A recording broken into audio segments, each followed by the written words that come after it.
Hey, Miles Beckler here, milesbeckler.com, and this video I'm going to show you the two different ways that I use the AeroPress coffee maker. It has snuck up into my Instagram feed, Facebook, and even on YouTube, and coffee is a big part of being an entrepreneur, right? So let me show you how the two ways that I use this. First of all, you can see here I've got my water boiling, so I'm going to turn that off, and I'm currently camping in the Cascade Mountains. Now, I don't want to use boiling hot water. I want it to cool down a little bit below the boil. And we'll go through both methods. The first method we're going to do is what I call the inverted method. So we take one of the paper filters, put it inside of the little tray here, and then we put it onto the main AeroPress body that has the clip, and then I hang that on the cup. Now I've got the AeroPress scooper. It's currently in my bag of coffee. The coffee grind is important. I like to use a espresso grind, so it's a very fine grind, and then the bean choice, one full scoop goes in. The bean choice is a very personal kind of thing. I do kind of a half calf of espresso beans, so I find half decaffeinated, half caffeinated, and that's because I really like drinking coffee and I don't want to over caffeinate myself, but I want to give myself the freedom to have 2 cups if I'd like. At this point, I'm not doing temperature, I'm not that geeky with it, but at this point I'm good on my temperature, and I'm simply going to pour in to fill up the top cylinder. But the first thing I want to do is I just put a little bit in. If you notice, it's just kind of around that number 1 at the bottom, and I'm going to give it a stir here. This is the bloom process. It's essentially waking up the coffee grounds. And if you've ever had hot water poured on you when you wake up, a little bit goes a long way. Just kidding, never try that. That's not a good idea. So now that I've got that in, I'm going to top this up to the very top. And I'm going to let it sit for about 10 seconds or so. It's going to start slowly kind of pour over, dripping through, but that's not the ultimate goal. I'm going to give it 4 stirs.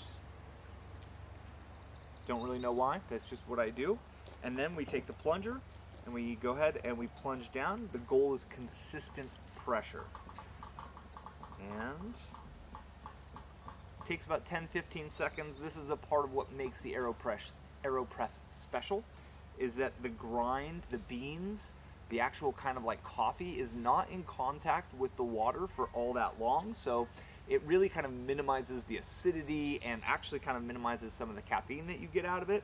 Although I think most of the caffeine is released early when the water hits it.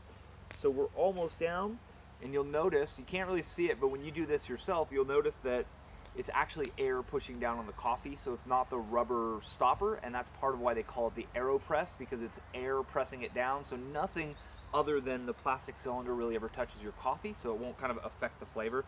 And that's it. That's the first cup. I've got it here, and personally I like a little coconut milk in it, and I usually pour extra hot water in it to top it up, kind of like an Americano. And let's move on to the second one. So I'm going to just take this and toss it in the campfire. Perfect. Alright, so that was method number 1, and here is method number 2. Honestly, I do method number 1 a little bit more often. So my wife's cup here, how we're going to do method 2 is we're actually going to put the 2 cylinders together and just barely catch that at the bottom. Then we put 1 scoop in,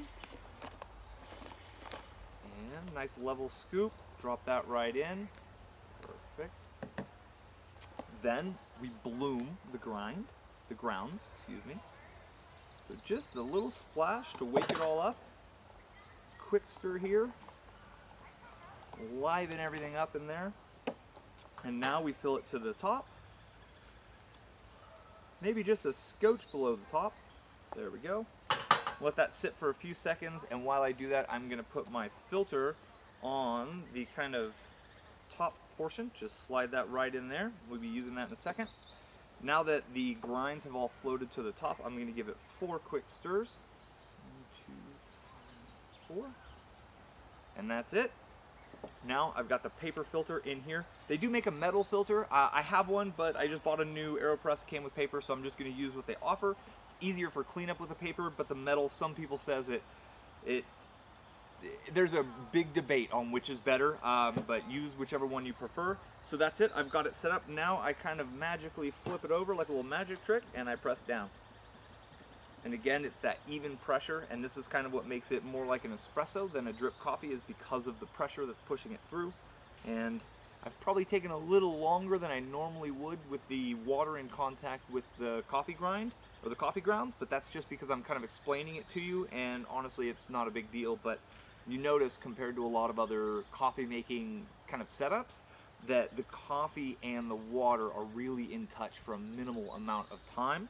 And you can kind of hear the airflow right when it's done, and once it's done, pull it off. Again, I'm gonna go drop off these grind in the campfire.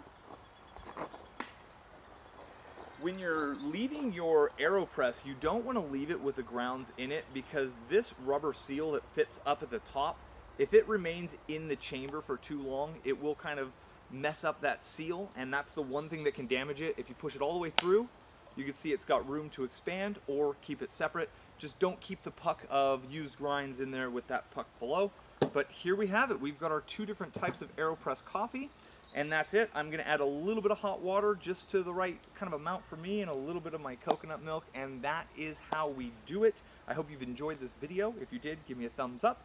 And I really highly recommend the AeroPress. I use this not only when I'm camping or traveling, but this has been my home coffee maker for about 2 years now. So I hope you enjoyed. I hope this gives you a new idea on something to try with your AeroPress. And if you haven't tried an AeroPress, Amazon.com, Bed Bath & Beyond, I think it's the best coffee in the world, aside from a professional barista with a proper machine. But don't always have the coffee shop around, so this kind of gets us what we want.